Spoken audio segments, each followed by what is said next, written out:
I guess. There, you have the magic touch. There we go. I'll meet you out here. Thank you. I came in and plugged in my charger over here.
I told your friend that I was like, you need to tell her she better not leave without seeing me. Never. I was like, Granny, I was going to come to DOK. Oh, you look so pretty. Oh my gosh, look how skinny you look.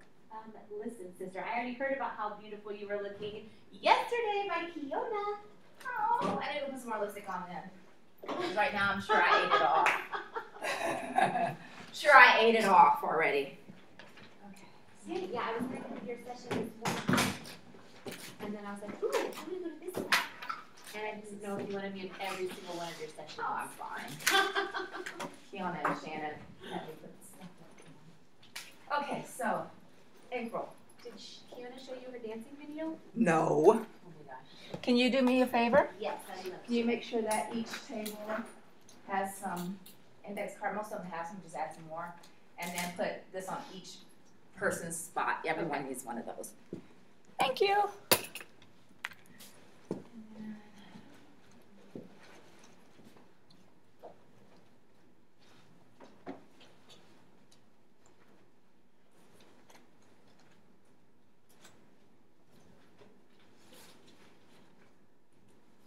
So I hear that you're working on a Strive and Reach plan.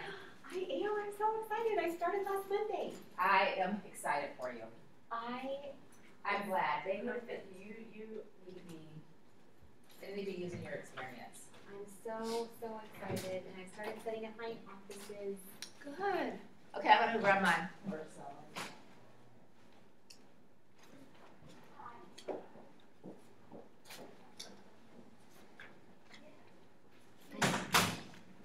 Sorry.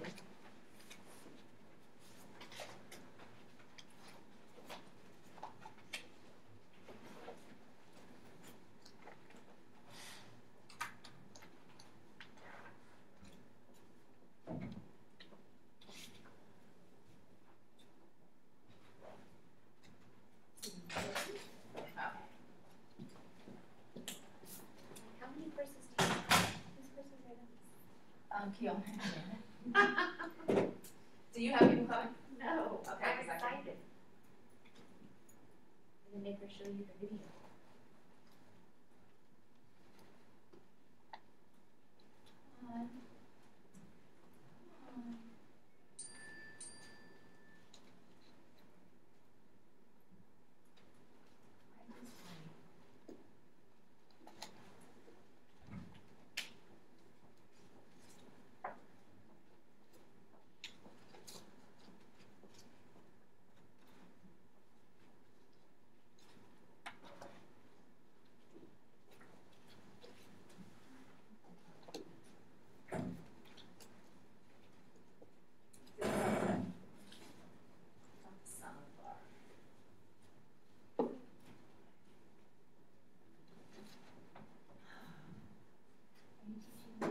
Four sessions? No, just 3. This is my last one.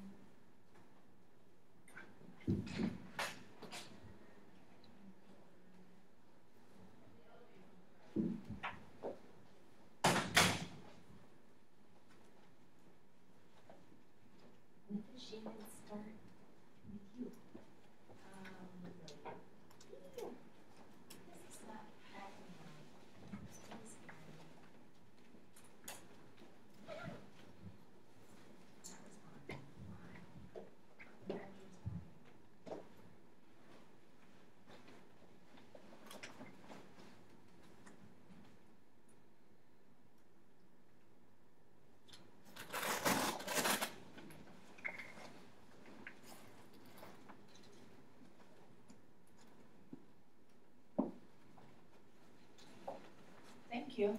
I went through that this morning with this thing.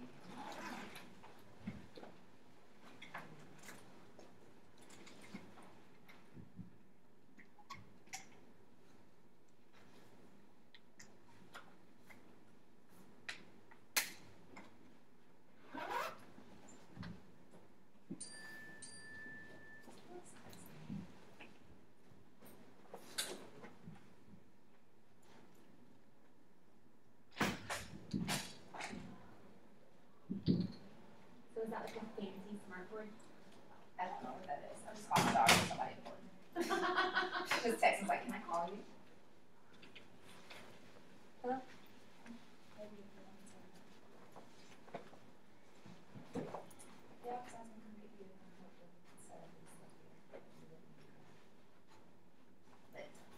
But now I'm getting ready to present, so I can't. Why didn't you answer the phone?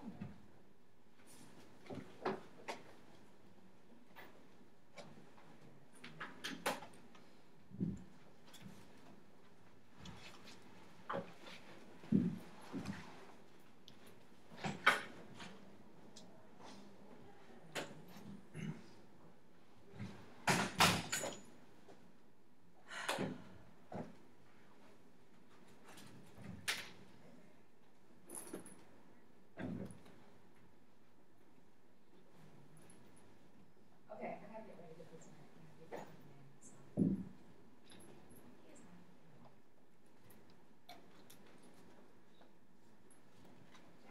There's school over here. Oh, there's school. And we have, no, I'm going more. And the lunches, you're gonna like, if it's a lunch, this lunch like we had today, you're gonna love it. And I had a caramel latte, you're gonna love it. Okay, I have really bad. She's starting high school maybe this year. Let me. Yeah, she's starting this year. Here. Thank you. She had listened. Well, You follow me, so.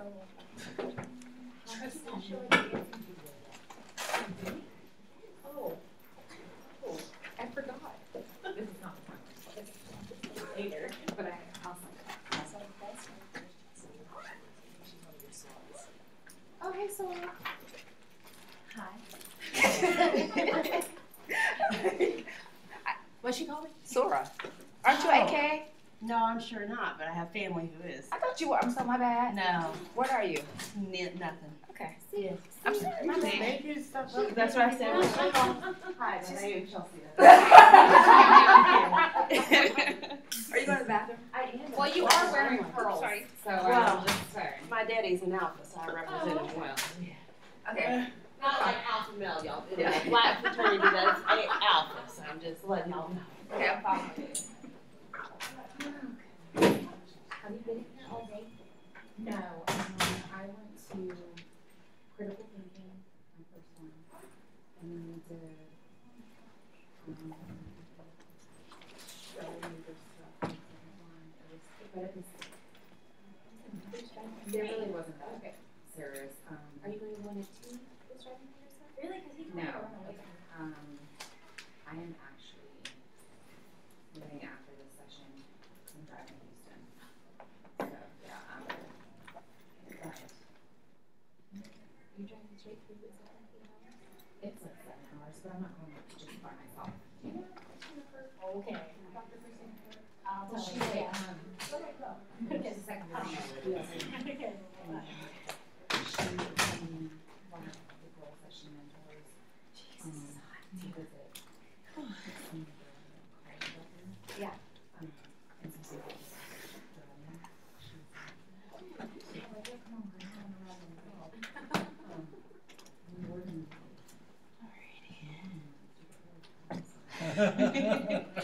This is a good session to have said that. I still don't know where the restrooms are though. Oh goodness, I was in the Old North and I was like, I'm lost. I asked the student, I was like, I know I have this. I was like, how do I get back home? And I said, I don't know how y'all do, but I give you props. No, it was Yeah. It's just an intervention. It is. I'm not saying also it's like the door stops and run up the bus. I said I can't do this. I'm just being real. Did you find the rest of it? No, ma'am. Right down between us and the exhibits at the end of this block. Okay. By the coffee shop? Did you go to Uh-huh. something else? Well, across. Across, This- yeah. That little area. Do y'all mind if I walk in late? You can't enjoy the session if you think about something else, right? I'm going to a movie. This is great.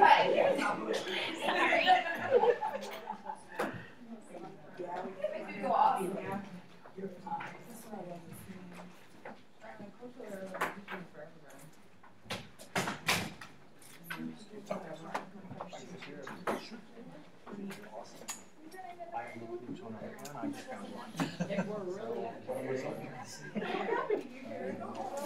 Actually, it's been a lot more fun.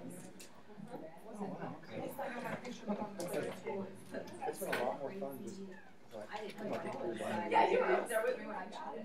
Yeah. going in a random room and just find out Oh, what's going on. My My math teacher and I were playing an English one earlier. Not be up there.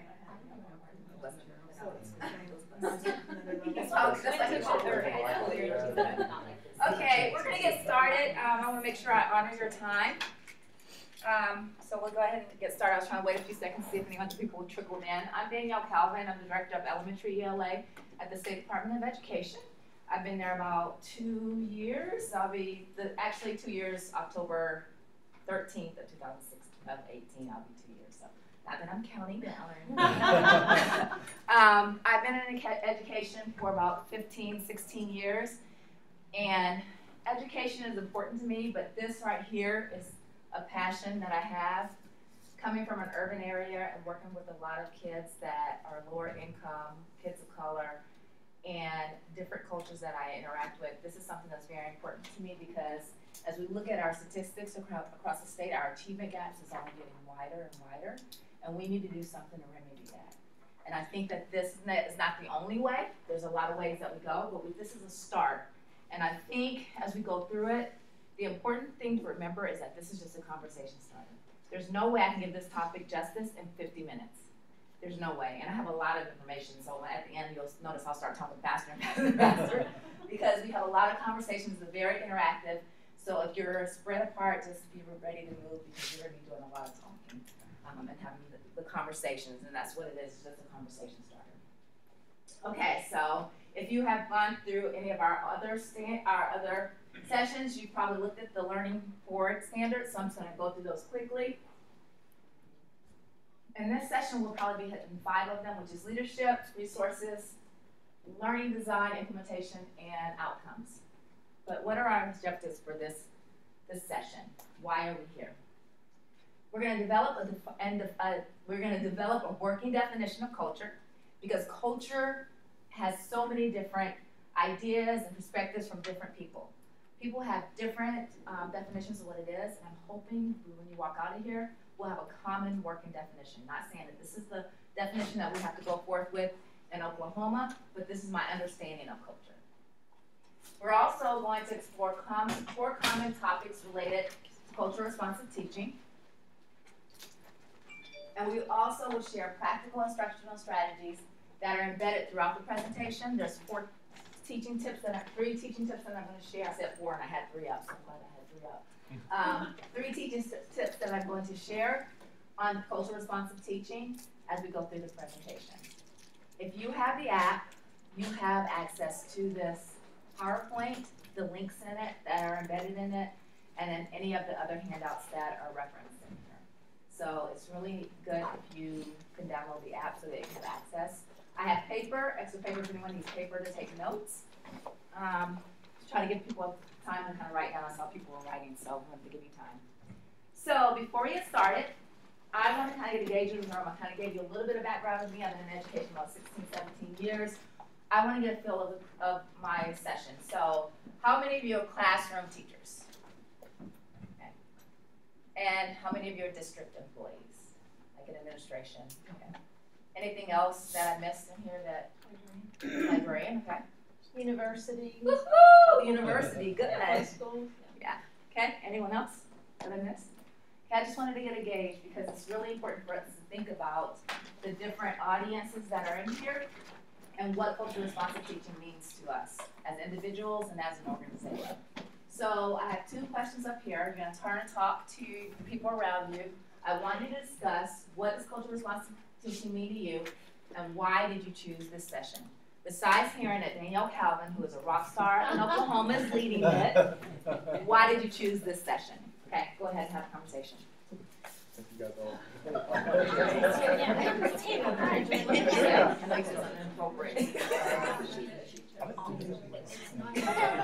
So I I'm really big on diversity. So I really want to see how it's incorporated into the classroom. And as I go out and I go out and but I just want to see how it's incorporated that in more.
Sorry.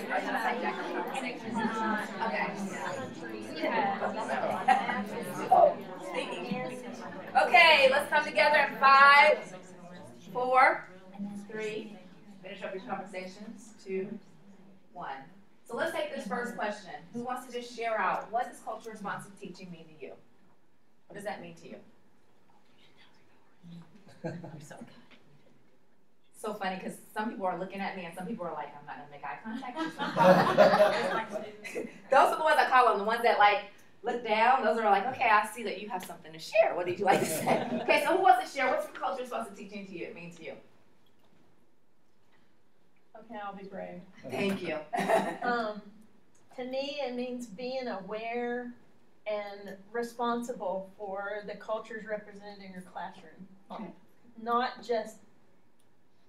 Not offending, but being sensitive to their histories and the richness of their culture that they bring to the classroom. And the experiences they bring. Absolutely. Because that's what makes our culture. It's our experiences, our upbringing. Very good. Okay, who else? You had your hand up, Diana. I was going to say that my partner over here had a really good comment on, she said, addressing it so that the learning is meaningful to them. I added, honoring identities, but I want to jump off of hers too, is identities that are not just in the classroom, but even more, almost more importantly, honoring the identities that maybe aren't being represented in our girl, classroom. Use your brain. You can come up and do this presentation for me, because I'm going to talk about that a little bit. Good. Okay. Go ahead. Sorry. Keep going. I think I cut you off. I got excited. You're done. Just drop the mic. Bam. Okay. Help you. Well, she was saying not just for us to be aware, but to help the kids, to make the kids more aware of their cultures, the cultures that are around them, and the cultures that they have to see every day. Make them aware and make them sensitive to it, and that's more accepting towards it. And that's, like I said, we're going to talk about this a little bit deeper further along in the presentation, but that's just as talks about having cultures represented in your classroom, and I talk about having things that look like the kids. But it's just as important, if I have a classroom of all white kids, they need to see different cultures. They need to see that represented in their classroom in a respectful way. So they're not forming these implicit biases, these stereotypes that they may see on the television, but they have access to see it in a way that they can ask you questions in a safe environment. Okay, so why did you choose this session? Question. Yes. No, that was your question. Well, I had something to say about culturally responsive teaching, and I guess but it kind of answers the second question too, and that is that to me, I focused on the word responsive, and I guess that I think that there's a lot of richness in our different cultures, and I feel like we focus so much on being inclusive, but we don't, I don't know how you mesh that with also seeing the value in our diversity. Yeah, and we're going to talk about that. We're going to have a really deep conversation about that, hopefully. Okay, so why did you choose this session? What are some reasons that you chose this session? Kind of like the same things that we're talking about, but what made you come to this session? When you saw the title and you said, I want to come here, what made you come to this session? Yeah, go ahead. I kind of teach in a different situation. I work in the Putnam City District, but I work with adults, with Hispanic mothers, and I've done that for 18 years, but I still want to learn ways that I can learn to respect their culture and help them, you know, open up and share their culture and respect the great, fantastic things about their culture. Yes. Okay. I'm just going to go ahead. If you have something else to share, does anyone else have anything to share? Yes. Did you have your hand up? Okay. One thing I do want to say is a lot of times we see culture responsive teaching and we go to a session because we think we're going to have a checklist. Like, this is how the black kids learn, this is how Hispanic kids learn, this is how Asian kids learn. You're not going to get that from me because one thing I really don't believe that way. I think that we all have different learning styles, but that's just as being stereotypical if we put kids in a box, saying they all learn this certain way. So if that's what you're coming from, I'm sorry, you're not going to get that here. But I'm hoping that what I can bring is an understanding that we honor those backgrounds, we honor those experiences, we honor those traditions, and bringing that into the classroom the way we learn. I know that this is very important to me because obviously, I mean, I have 2 African-American boys that I raised up. They're now 27 and 25. And I have a 14-year-old daughter that's starting high school here. Pray for me this year. She's very beautiful and very sweet. You can attest to that. She was in her classroom. So I'm getting a school moment, but she's starting high school here, and it's very important for me that I equipped her that she's respecting who she is, not just as a black female, but as a female in general, as what she brings to the table as an academic, as she brings from her band experiences, and I want to make sure that I'm honoring that for her so that she's strong and she's confident in her skin of who she is.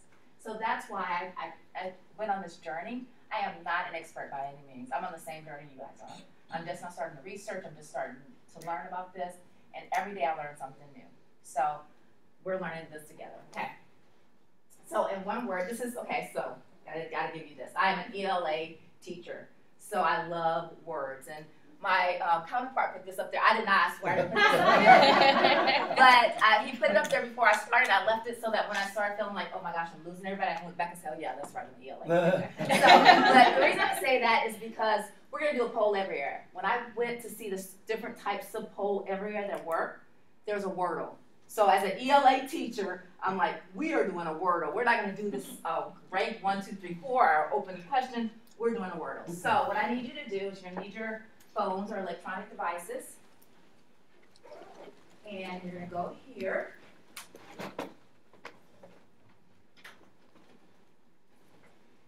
Internet's working really slow for me today. Okay, so in one word, what barrier keeps you from providing cultural responsive teaching? So you're going to go to pollev.com/engageok4 and put in your answer.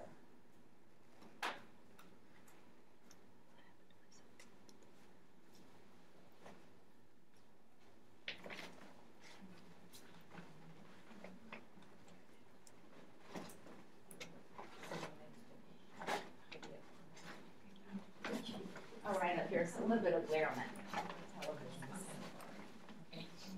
Oh.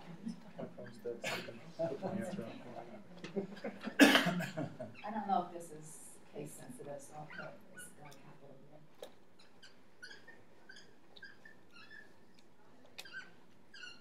There you go.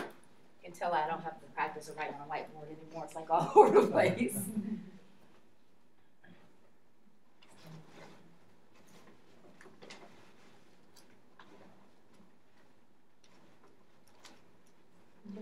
Very good. High school and middle school kids would love this because we can have those deep conversations and ask questions that they may not be very comfortable having in their classrooms, but they can do this and not have it tied to their names because this is totally anonymous. So, and you know, they have their phones anyway. If we can use it in a constructive way, then they would love doing this.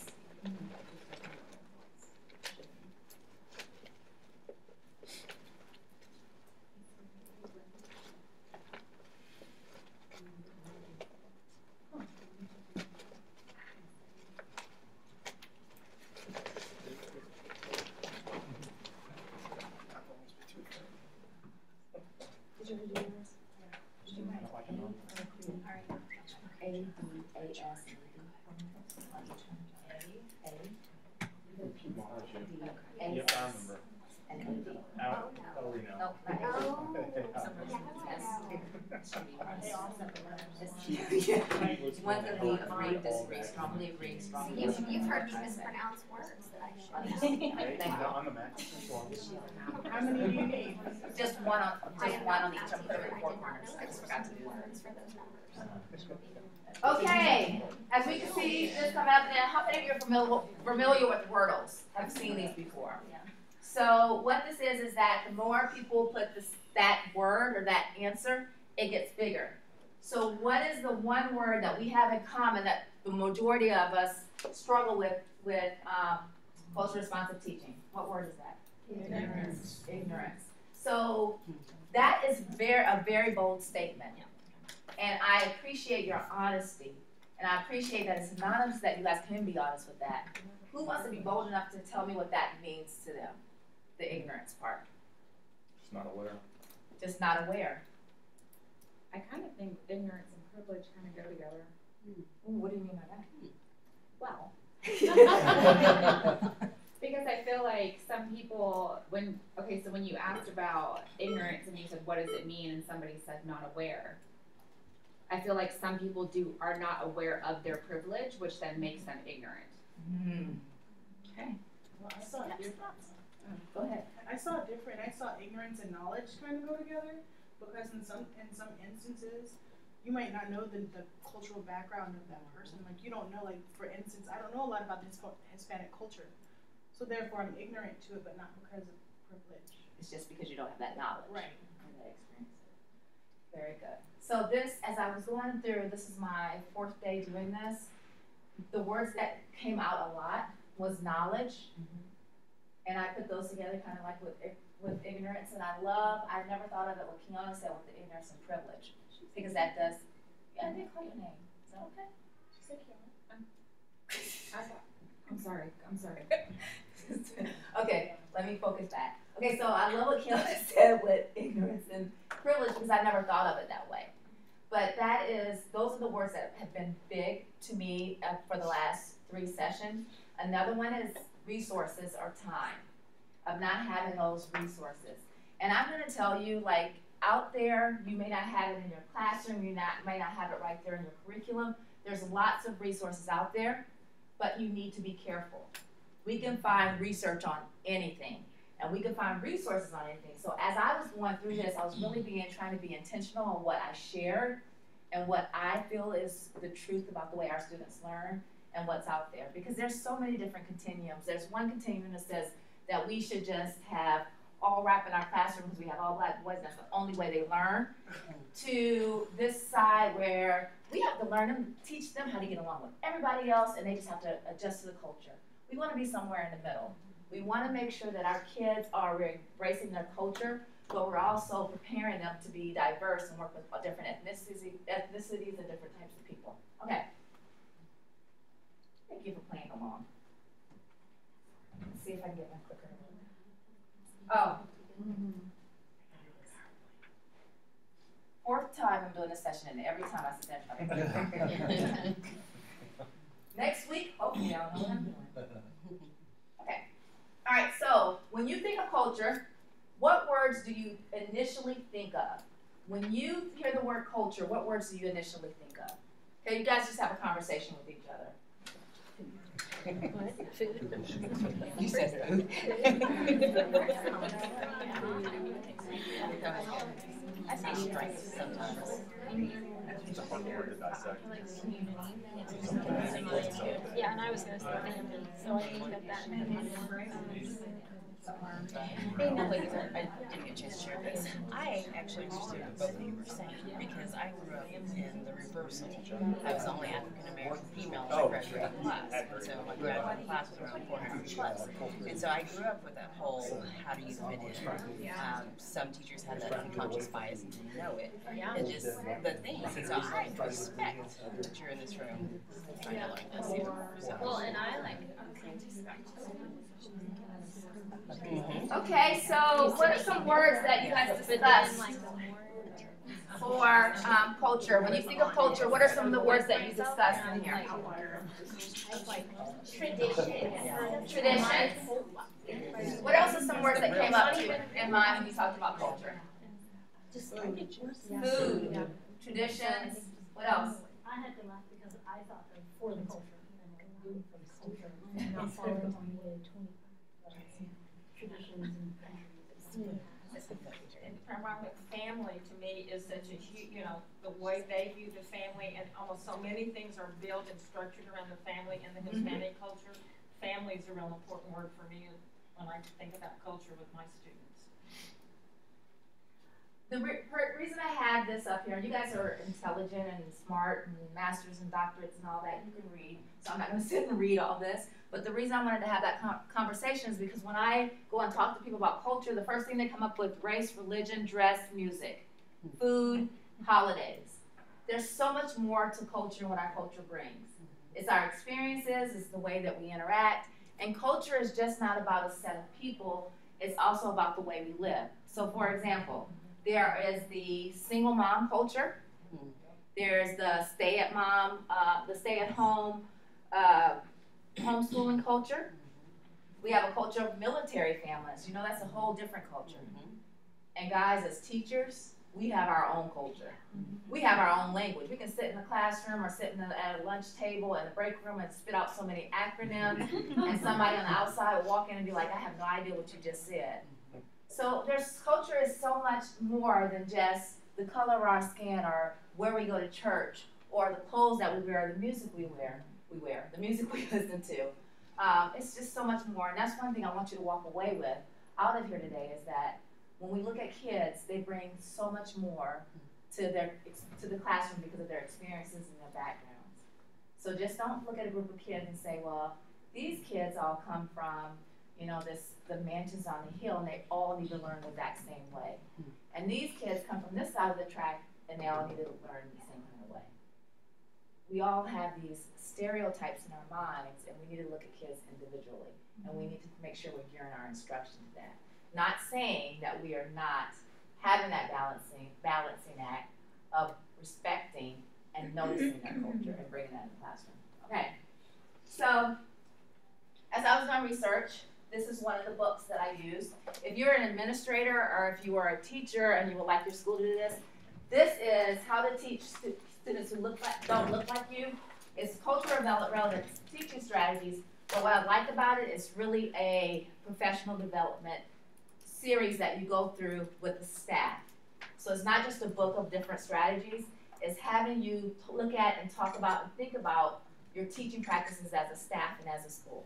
So I'm going to pass this around in case you want to get the ISBN number off the back. Does that specify like different, like whatever you teach, like different, like I'm math, so I'm different content areas? Yeah. It's more holistic of saying that like when you're teaching math, when you're teaching reading, and when you're teaching science, these are some things you're noticing while you're teaching. So it's more being able to fit it into each content area, so it's not very specific for just math teachers. That's a really good question.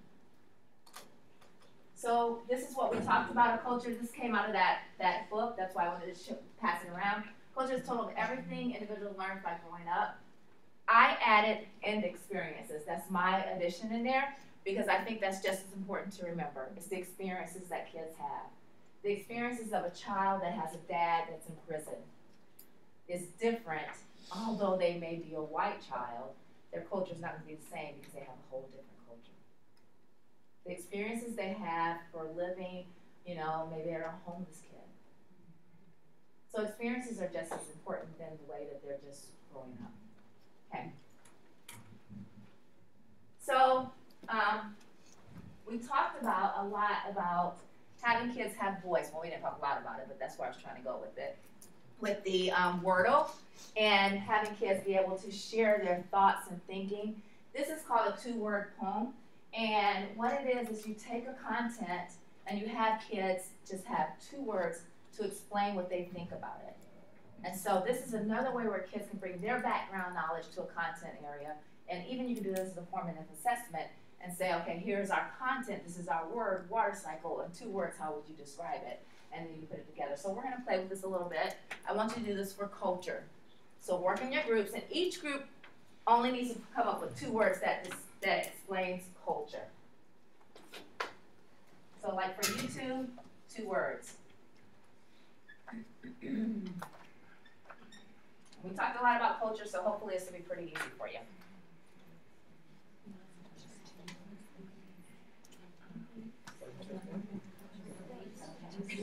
Can you write it on a sticky note for me? So I'm just going to stick it up instead of me trying to put it all together.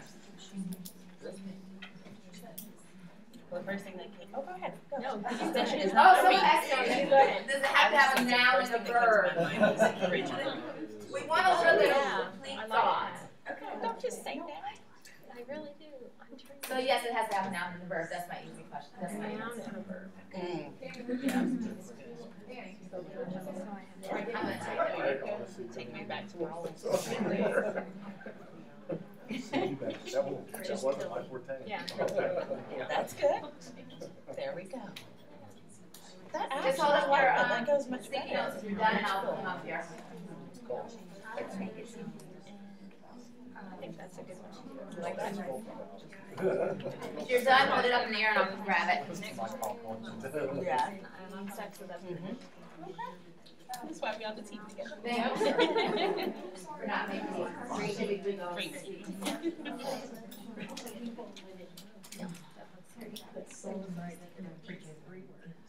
Sorry, I'm intentionally so that bothered your space.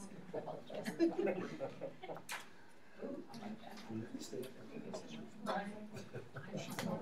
So I think that's everybody's. It's whole everywhere. Whole everywhere. And it's free for the first 50 responses. Okay. So you can utilize it in your classroom. All right, so this is going to be our 2-word poem. I put some of these together because they're basically the same thing, but this will be our 2-word poem for culture. We would have culture, unique experiences, different experiences. Well, that's kind of goes there. Different backgrounds. That kind of goes together. All right. Yep. So unique experiences, different backgrounds, bridge building, people living, perspective driven, everyday living, culture. So do you see how that kind of goes together? Okay. So our first tip for culture responsive teaching is to storyfy it. A lot of cultures, my culture from my family, I don't know if it's more because I'm African American female or is it just because my families, we talk a lot. So, shush, Kiana. She was like, yes, she does. So we talk a lot. So it's important for us to give our kids the opportunity to share stories. They love to do visual, I can't even say that word, representations, read it up there. Kids tell stories in relation to their kids.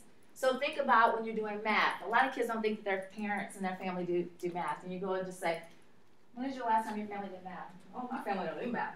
Well, did you go shopping? Well, yeah. Did she have to get money out to pay? Yeah. Did she have to do a grocery list? And so then have them think about it. They love talking about their family. Another way is, one of my boss had shared this one for science. They were doing staying healthy. So what she did, instead of going through all these things of what you need to do to stay healthy, is she had the kids bring 3 pictures or draw 2 pictures of how their 3 pictures of how their family stays healthy. So this little girl brought a picture. One of it was a picture of spices in her kitchen and talked about how they use tea to stay healthy. Another picture was her washing her hands and how they wash their hands to stay healthy. And another one was a picture of her garden and the things they eat. Just think of the cultural conversation you can have in your classroom around that. And it's still getting the content, but we're honoring that kid's family and their culture, bringing it to the classroom. And then all kids do not want to get up and do a 5-page or 5-paragraph essay. I'm sorry. Now, I have an anomaly. I have my 14-year-old daughter. She loves to write, loves to read. She's totally comfortable for writing a 5-paragraph essay, but she will faint if the teacher told her to come up and talk in front of people, right? So, but all kids do not want to do a 5-paragraph essay. Have them do letters and advertisement, brochures, those different things.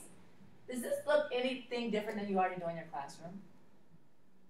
So that's the point of cultural responsive teaching. Now, hit on this point a little bit later, is that it's not always apparent to an outside observer. Because what you're doing is you're bringing those experiences to the kids and meeting kids where they are and helping them grow on that. Okay, so we're going to disagree and agree. This is going to be a 4-corner activity. If you've done 4 corners in your room, you know it's voting with your feet. You guys had lunch, so I'm going to get you up moving and talking. And this is our first statement for cultural responsive teaching. Cultural responsive teaching is the same as multicultural or social education. If you agree, you're going to go here. If you disagree, you're going to go here. If you strongly disagree, you're going to have to shimmy back there. And if you strongly agree, you're going to go over that corner. All right? So cultural responsive teaching is the same as multicultural or social justice education.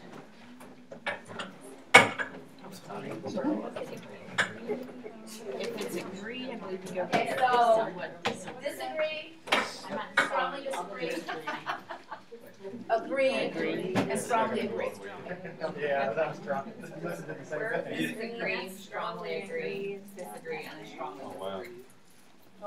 There you go. I'll let you out. Teaching is the same as multicultural or justice education. This is disagree. Agree. Okay, so it looks like we have 2 groups. We have. Disagree. Oh, this is going to be good. Okay, so we have a group that agrees, and we have a group that strongly disagrees. What you need to do in your group, you might have to divide up into 2 groups, is justify your answer. Why did you say that you disagree with this statement? Why did you say that you agree with this statement? So get in a group and you have to justify your answer. I'll give you 2 minutes to do that.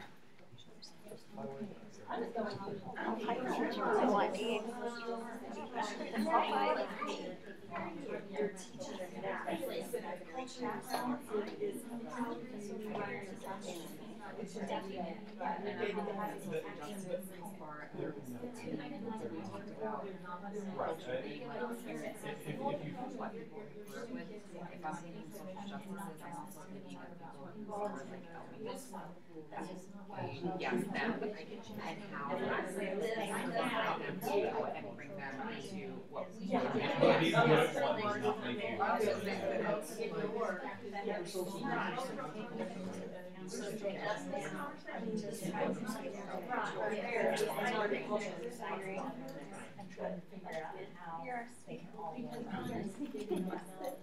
So there's no division, everybody's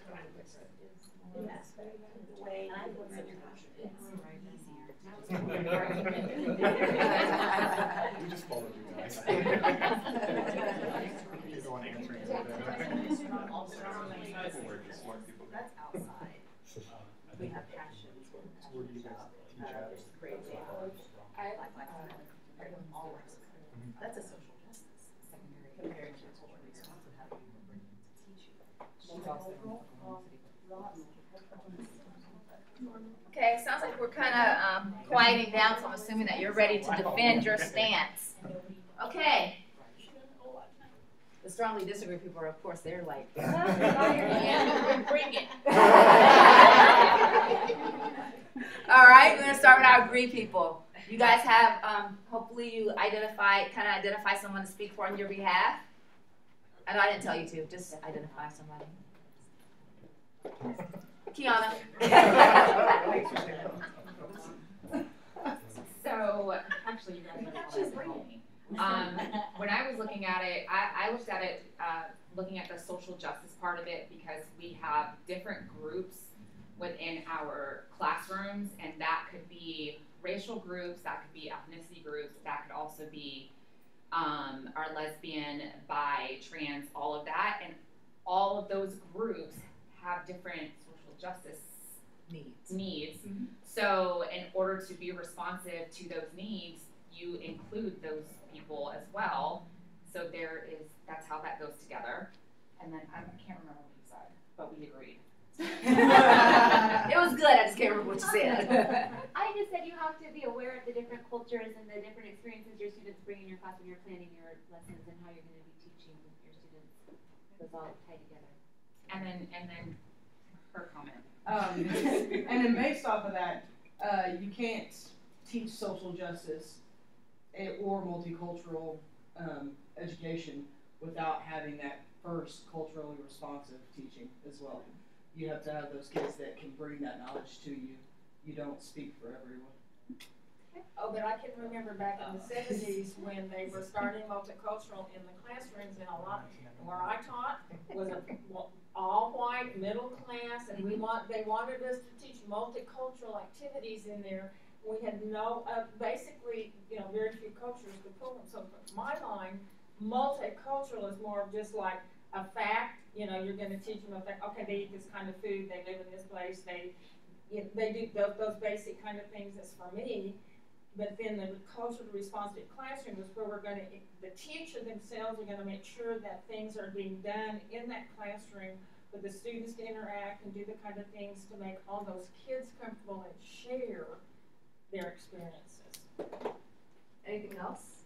Well, I guess what I'm speaking for everyone, but I thought that putting "or" in there was one thing that bothered me about that statement. I felt like it should be an "and," but I also think that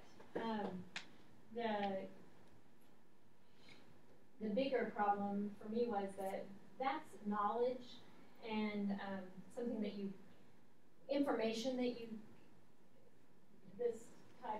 This statement is talking about information that you give to students. Mm-hmm. You're educating them, but really, what I think that being culturally responsive is the practice that goes on in your classroom. So it has to do with how people communicate and how people interact. All right. Strongly disagree, people.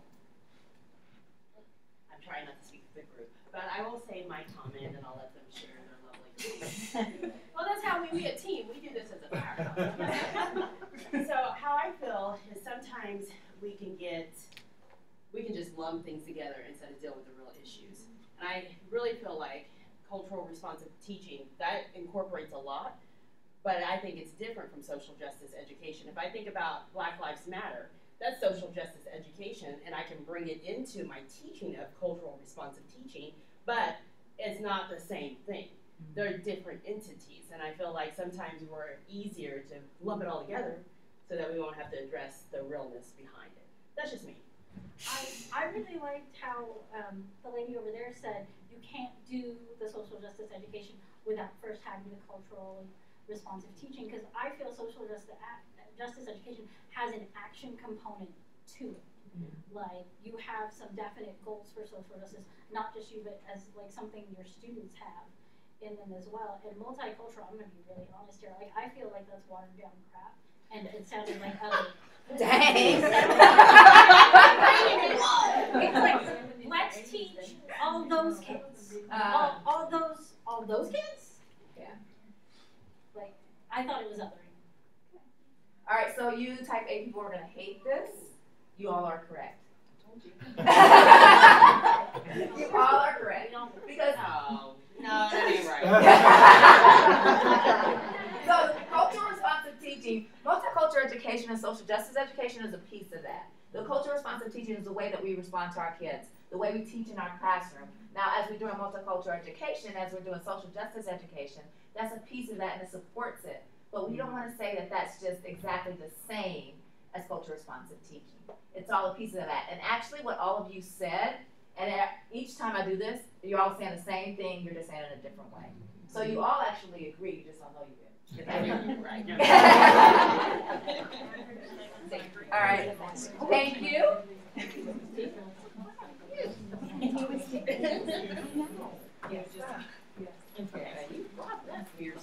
That was hard to channel, but that was a good mind thinking right there. Something you said back there, young lady. What's your name? Vanessa, I love what you said. I try not to be like amen because I don't want to give away anything. But I love that what you said about multicultural education is running down crap. I can't go around the state and say that. That's basically the way I feel. We had soul food night, so we're culturally responsive. We had our Hispanic night, so we're culturally responsive. And that's the way I feel. I have a section in my library with all these, these cultures in it. So I have a culture responsive teaching. No, you don't. You have identified a group. You have identified a section of your classroom. You have identified a night to celebrate this diversity. And that is important. It's important that kids be able to celebrate who they are and what they bring. But that's not culturally responsive teaching. It's a part of it. It supports it. Classroom decor and materials. So the cultural celebrations. One thing I want to say about cultural decor and materials, and we talked about this a little bit earlier, is that it's not only about us having things in our classroom that look like our kids, but also having things in our classroom that don't look like them. So that they have those experiences. They're not shocked when they get out in the world and they see a two-family couple, same-sex couple with a family, or a different, a black and a white couple together and they're raising a kid. They need to be able to have those experiences in our classroom so that when they ask the questions, we're there to help guide them. Now, don't get yourself fired and start, getting too deep in it, but it is having a safe conversation and talking about it. One thing I wanted to say, like I said, I have a 14-year-old daughter, and growing up, I had a lot of friends that gave her white dolls. And that was okay. I didn't go in like, you're not going to have a white doll and throw it away. I let her have them, but when I went and bought dolls for her, I made sure I was very intentional of getting African-American little girls or a family that looked like her. Because I wanted her to have that balance. I didn't want her to see that there was just one way. And one thing that really broke my heart is when we had the Fisher Price My Life dollhouse. We had that for about a year before she had any dolls. Because I searched, I think I finally had to go to Amazon to find a black family. Because I wanted to make sure that she had a family in her dollhouse that represented her family.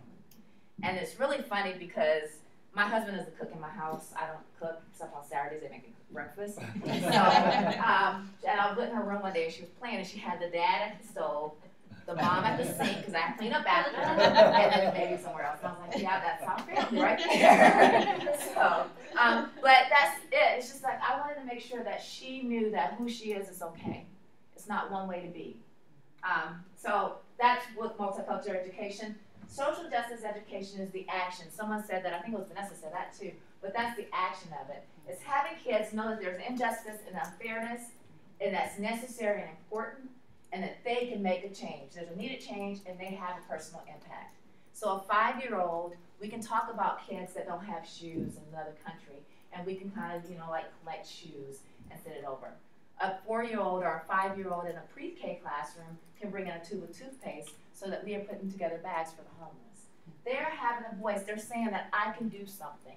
I can make a difference. In my little body, in my little world, I can make a difference. High school, you're going to make it more active than that. We're going to make sure that they're doing things that they're getting involved in their community, things that they see. Okay, culture responsive teaching may include multicultural and social education, but it's not the only thing. This is a statement that I love. This came from, how many of you guys saw part of Cult of Pedagogy by Jennifer Gonzalez?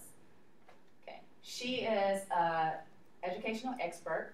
She does lots of blogs, and I got this. She did a podcast with Zaretta Hammond, and it's 4 misconceptions, culture responsive teaching 4 misconceptions. So I got this quote from her.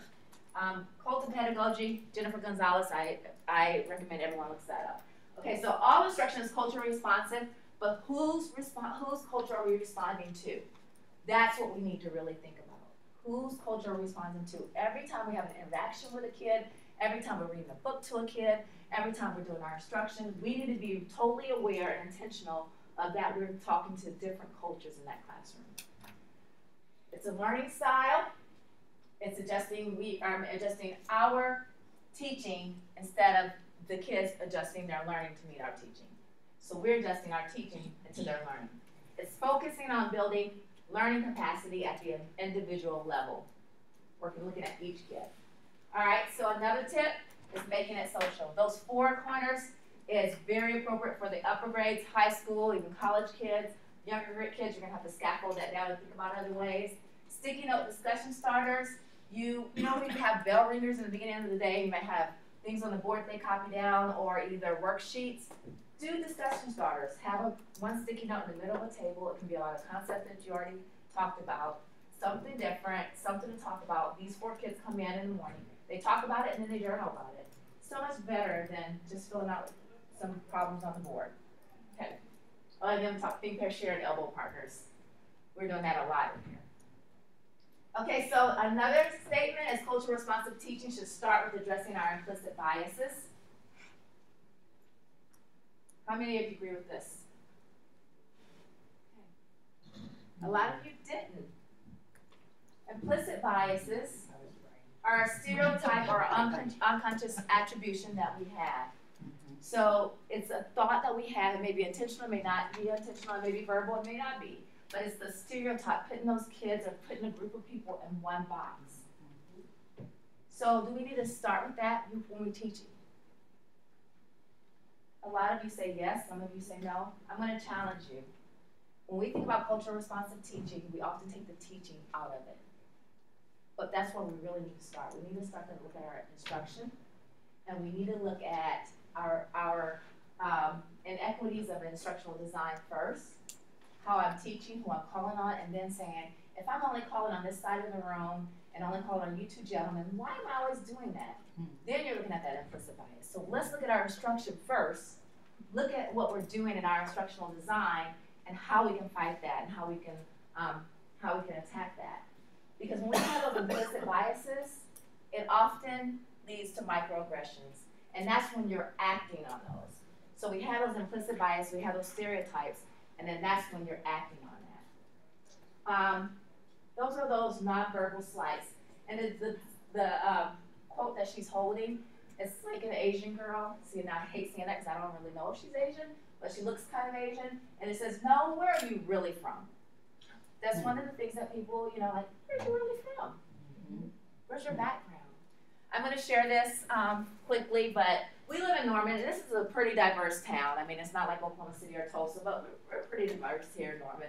And we were on the east side Walmart, and my husband is pretty clean cut, jeans, Nike shoes. I know it's a stereotype, but he does wear Nike shoes, polo shirt, looks like a Family Guy hair, He's bald now thanks to her husband, but, has a low haircut, and, looks like a Family Guy.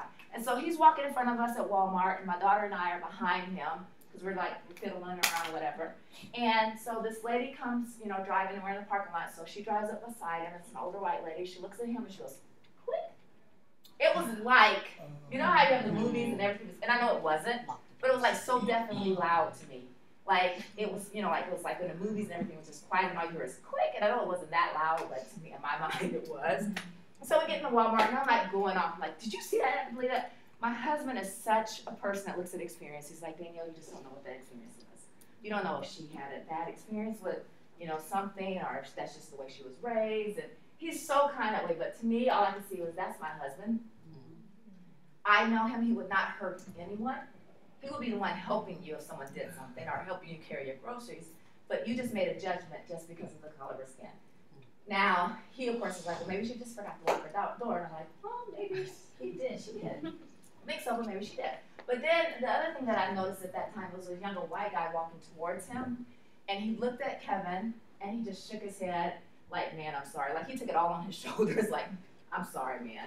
And so, you know, and that's the thing that I was like, then fast forward to the next day, because God has a way of slapping me in my face when something like this, and I make judgments about people because I was really angry.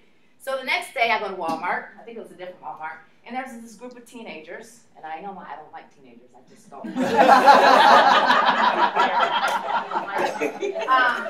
there's a group of teenagers, and they're out there, and they're being loud and having fun, and you know, and I'm like, started walking towards the door, and I see them, I'm like, I'm gonna go to the other door. And then God was like, you know, and then I wasn't afraid for my safety, but I was just like, what if they say something disrespectful? So anyway, we just have to be careful about the way we think. And then those actions. The kids, I don't think they noticed it, but what if they would have noticed that? That was just as powerful as me being upset about the clicking sound. Okay, so relationships are important. We need to make sure that we're building relationships with kids. That's not going to make them achieve better, per se, but they're going to try harder.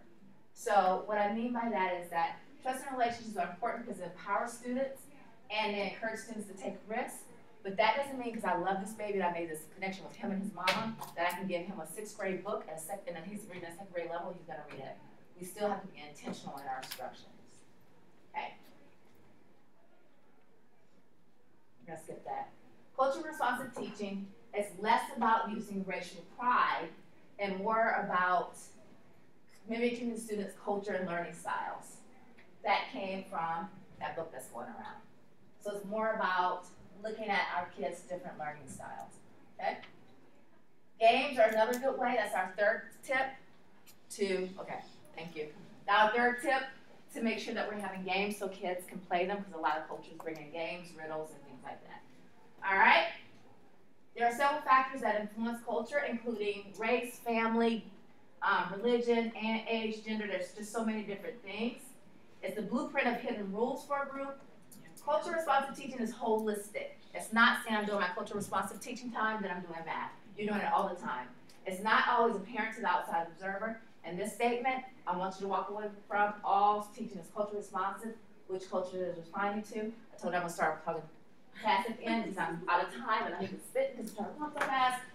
Here is my contact information. If you have any questions, if you would like me to come out to your district or talk to your teachers, I would love to because I think that we need to just start having these conversations in a way that's open and safe. So thank you for coming. I'm sorry I ran out of time.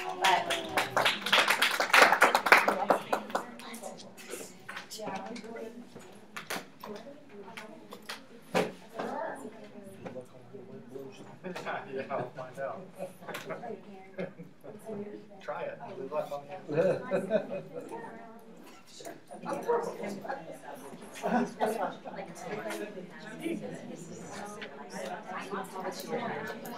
Yeah, I'm like, next year, I'm going to try to make sure that yeah, like I did for my BLT. That's just too much stuff. And it doesn't get, like I said, I'm going to start so you guys know.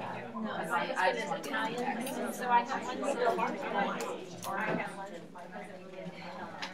one born in Peru. I don't know. Anyway, my son just like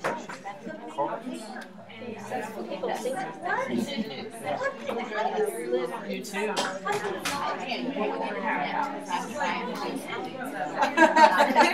my God.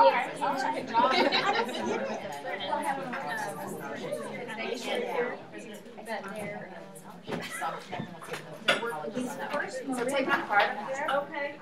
And then leave me one of your cards, and we'll connect.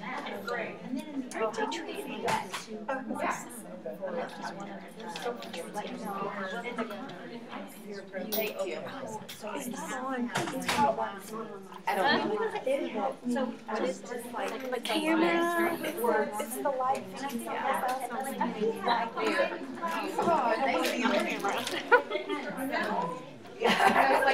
so where I teach in last day now. Where were you before? All right, safe driving. Alrighty. Nice. I don't know why that. You look really good. I'm so glad that they got you in that position. Alright, I'll talk to you. Alright, be safe. Alright. Come on. I I mean, you know, and that's me, the librarian goes. I was gonna go to my other two. The ELA okay. Nice to meet you. I'm Chelsea. ELA okay. Your mom told me. I am. I'm actually. Oh, okay. No, I thought you were so hard. And if you remember, send it to me, and then maybe I can help you. Yeah. But I know that ELA, you know, So I wanted to. because when that's state, okay. he was payroll, and so he took it with him. Yeah. Yeah. But contact me and I'll see if I can help. Okay. That's cool. Our sixth graders this past year did a pilot. Listen, I love all these guys. Yeah. But no, seriously, I do need that. I love that you Follow up with his Keep that teacher, up. or if I have. Yeah. Because as you said, anyone else. And I'm I just want him. Yeah. I mean, because because I think that's very it was a very, I don't know that. it was a critical moment. I can't where I was like, But you got it. Yeah. And it's not, that's what our new teammates have done too. And we're taking you out. Hispanic nights. He said something about, Thank you. I'm sorry.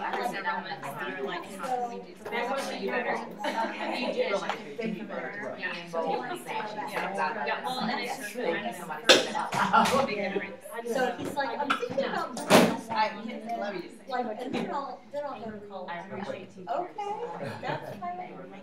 I'm thinking he could probably be more non-aware.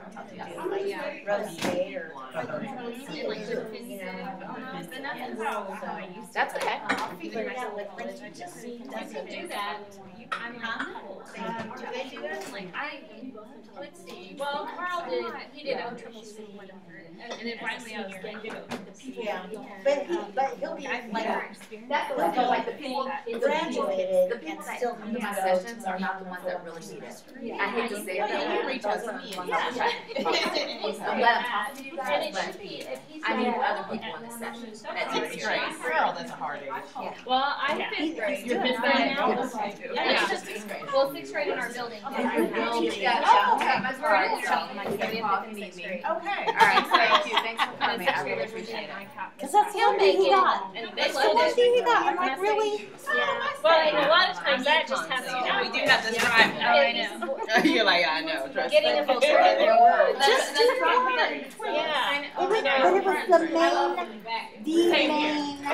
main project for the whole year. I know. I was like, what? My What? child What? will do the work and not turn it in. I just took your card away. I don't know why you did Oh, that. I'm sorry. I just know. I gave you I have one.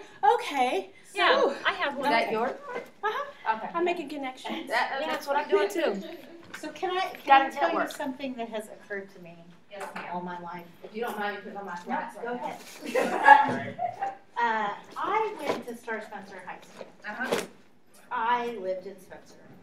I did not realize that I was not a minority.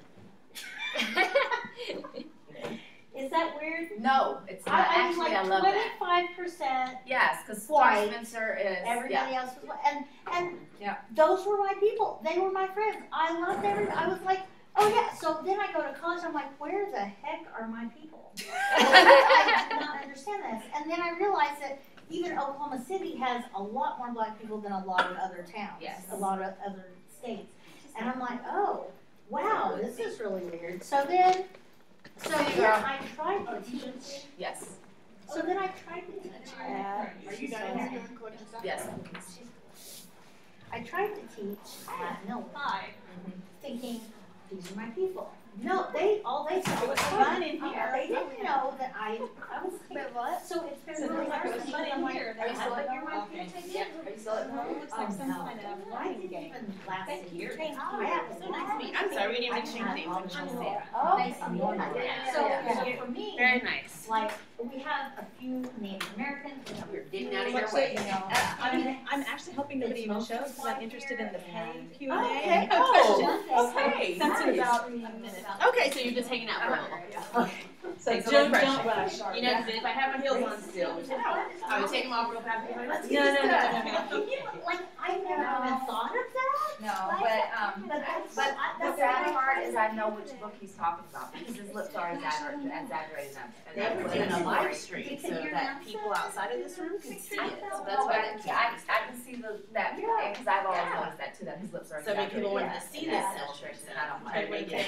I'm And I serious. hadn't I even don't. thought about that, you know, I was just reading the book, I wasn't thinking about, did you guys like this, they had never even had Sure, you might get that back row for us. any If you'll keep the exposure dots to- in one stack and the just And the then I had letter, a the couple lines of in one kids stack. who, So I like said, this. well, you understand, Two and piles. they're like, what, Thank we're you. Mexican. They were like, they have afros. Yeah. They, I'm like, but I know your dad. Sorry, I just realized some have lines. They're like, no, we're Mexican. Yeah. I'm like, Thank you what? so much. So come to find out, I talked to him, he's like, those are mine. And you already know. Yeah, wait, Chelsea. Get out of the way. No. I'm like, right? she's not even on board yet, but she knows how it is. It's time to get up. It's just like if you have a black and a white Yeah, family and you ask the kid if they're a mixed race, they're gonna say I'm black, they're gonna say I'm white. So that's probably, I never thought about it, but maybe that's what the Hispanic culture is, like, you're Hispanic. Yeah. So. Well, and then Carl has had a really interesting experience this summer because he worked for a foundation repair company, and he's on a crew with all Hispanic people. But he has one friend that works with him, who is his wife. But Carl is so dark, because of his dad being Italian, that he looks dark. So they think that Carl is Mexican. So they treat Carl like one of them, but they treat his friend like he doesn't belong. And it's very interesting because, you know, that Carl is actually, that's the first experience that Carl has had where he realizes that, you know, what it's like to be, have people look at you as being different from them, you know, and that's been very good for him because, you know, What I actually do, believe it or not, go through life with just one perspective and not able to put themselves in a different perspective. So he's been able to do that because of that experience. Thank you so much. Thank you. Appreciate it. Thank you guys for coming. And like I said, like people might think these kind of sessions are not the ones I really need to talk to. I know, that's what we were saying in the back, we were like, but you know, these are the people who understand. They understand it. My daughter, when she was in kindergarten. But I wanted to tell you my. STEM class. I'm trying to make that really fast elevator. Oh, here we go. Yeah. Freshman English. Yeah, I think I'm gonna go next. I've been working on my elevator, and I told when I was presenting, But my daughter, when she was in kindergarten, I said, you guys, you she really need to said, have an elevator. Mom, I want One, her just three, like five. Rachel, I wanna do my Be able, hair. so if you get stuck in an elevator, or even if you just need to go and ask the industry.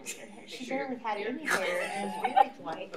And Rachel had like, she wanted the little beads on, she wanted cornrows. Because that was my beads. picture I'm right like, there. I love Rachel's hair, honey, But I can't do it either. Even to my own daughter's hair, I can't. It wasn't even like, I knew I could take her somewhere and maybe they could do it, but her hair was But so that, thin. Shannon, it will be good for I was you, so happy because you're elementary now, correct? Yeah. Okay. That was great. So we are stressing that it starts really truly in the 6th grade, but we're stressing that it's earlier. Ages to get that awareness. So then we need to sit down and have a conversation. Yeah, because I was listening to Sharon's message about purposeful play. So I spoke about that in my, I spoke about that in my session today and how that connects us with employability. So she will need that, that is the quicker. I got it. Okay. Is this the online And how it connects. The last one? It should be. I don't know what's the next session, but how that connects with employability skills and how you're doing it and introducing industry leaders in your classroom. So yeah. Yeah. And so I didn't realize that Sharon did that. So I was like, purposeful play. You guys need to hear that. Elementaries? Yeah, I should have moved on. No, that's okay. And I come from higher ed first. I don't know actually, I'm just assuming. Higher ed frame, so now it's like trying to understand a common ed mindset. So. All right, you guys should stick out. All right, you're good. It was nice to meet you. Nice to meet you. You'll see more of me. You can't get rid of me that easily. Yeah, it's very nice to meet you. I'm glad Danny introduced us earlier. Yeah, me too. So now when I go back, you know, yes. faces. And it always makes me feel good. To see a sister. Thank you. I was like, yes! When I saw you see my handshake, guys, Yeah. you were like, all right, that's what's up. Yeah. We get there, aren't we, just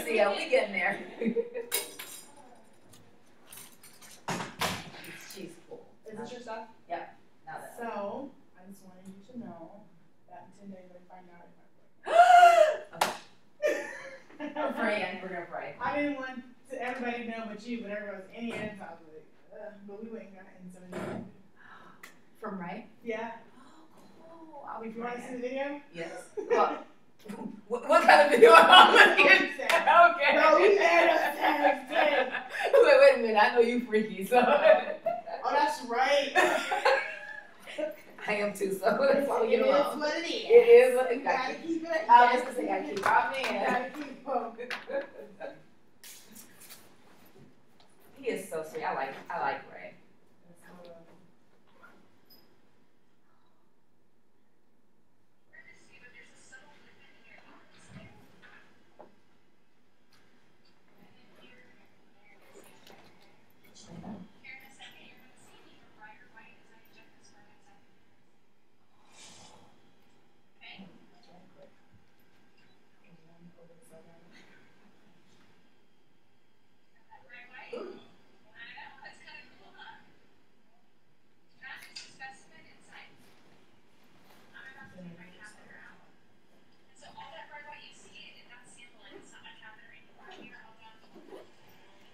Did it cost a lot? But I go for ultrasounds a lot, so I'm pretty sure I'm gonna fuck that.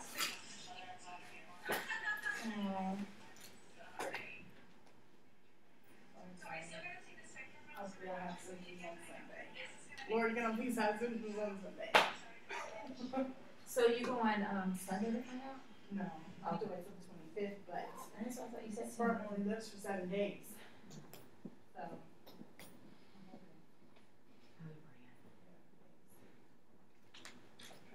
I told people not to tell about it, so. Yeah, I won't say anything else. Just in case. So is Ray going with you this weekend? Yeah. Okay. Then okay, I won't see her couple days. Yeah, we're going, we're leaving on Saturday, early Saturday morning. Weddings on Sunday, we'll be back in the day. So tell me if I can do this. My first day is the 30th of July. But if I put my last day at OKCPS as the 30th, I lose 2 days of pay. You know what I mean? So I said my last day would be the 31st for OKCPS. I took 2 vacation days. Okay. And then I'll start there. Can I do that? If they don't catch it.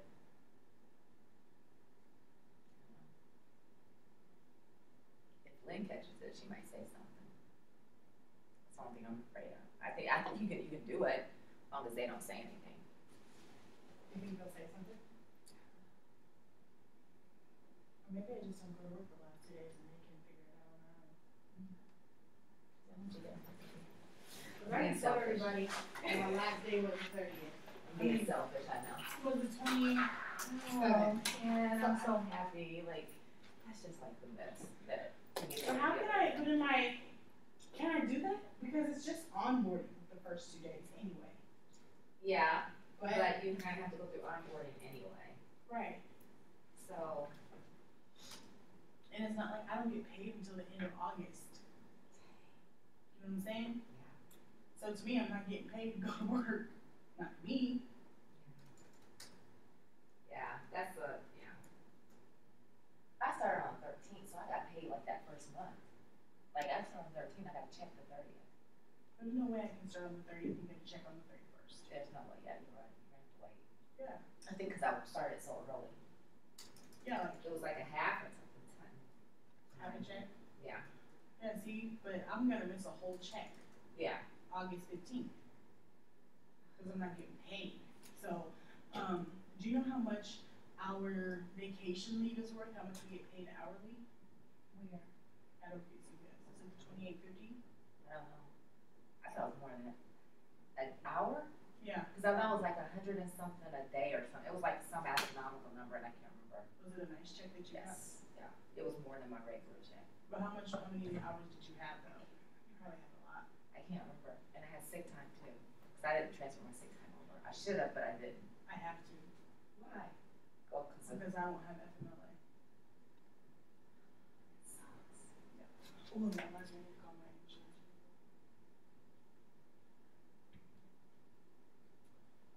Oh my god, I'm raising Barbara school now. So you might want to tell your husband to go up to his barber school to get his hair cut. Which one? Which one is it? Right there, in Moore. Is it Moore? Oh, he cut hair.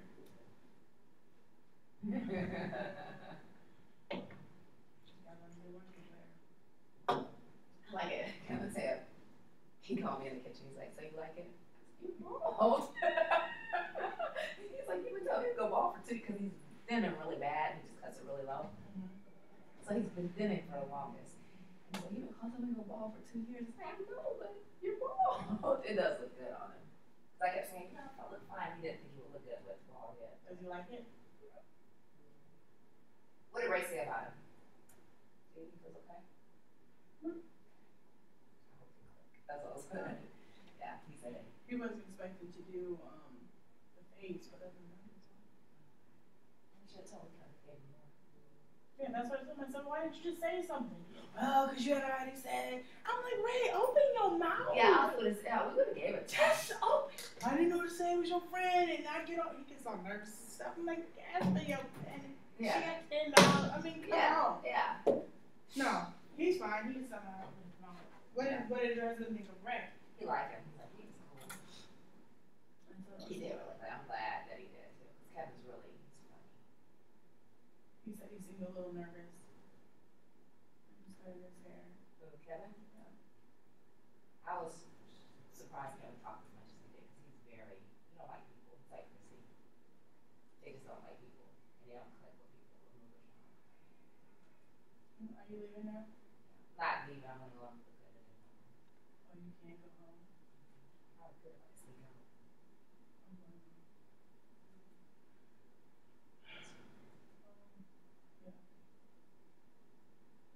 Yeah. You live far out. Where do you live?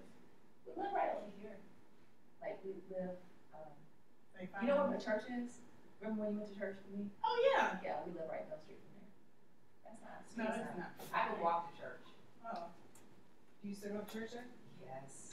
The Bible said tonight. Has Chrissy gone with you and your husband?